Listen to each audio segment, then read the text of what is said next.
to the Warrior Path. Today we'll be talking about our last set of kamae, our last four.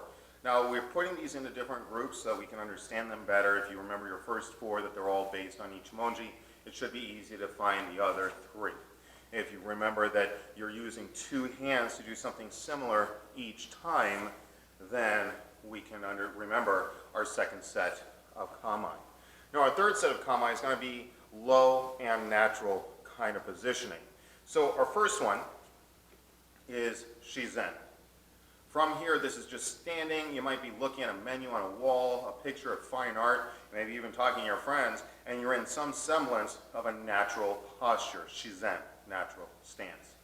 Now, from here, we're going to go ahead and kneel down. We're going to get into what's called seiza. This is a traditional Japanese posture of kneeling, and you're just kneeling down and low. When we start classes and end classes, because we are a traditional school for the most part, what happens is we usually start in this stance, in this position at the beginning of class and also at the end as we bow in and out of classes. Now the next one is going to be Geidan no kamae, which is very similar to each monji.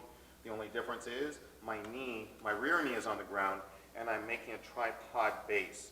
My lead leg, my rear knee, and my rear foot. So from here, Geidan no kamae, which is based on each monji no kamae. So Geidan.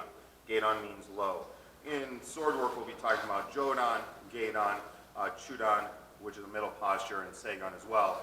Don't worry about the names too much, but if you can't remember them, they will help. It's a lot like a code that we have between us to better understand what it is that we are doing. And these are all traditional Japanese terms. Another thing too with terms is to understand that they vary from school to school. Sometimes with very, very good reasons, otherwise sometimes it's just to be different. Now our last stance is going to be called fudoza. Fudoza is an immovable seat. From here, what I'm going to do is I'm going to put one leg across to my knee, my foot touching my knee.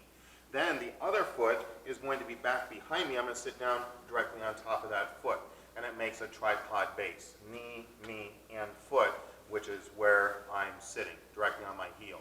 And the instep of my foot is on the ground, and it allows me to sit here pretty comfortably, actually, for an extended period of time.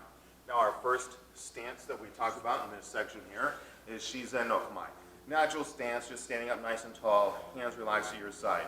Very important to be able to get used to this position instead of always having our hands in our pockets or anything, because right now my hands are occupied and it's very difficult in a self-defense situation. Whereas if I already have my hands out and I can learn to stand and just relax in this posture, I can be much more ready. A lot of times it'll be an uh-oh response and you need to quickly, carefully protect yourself. Does this look familiar? Each monji. Even though this is more warding off, this is more stylized. Shizen no kamae, natural stance.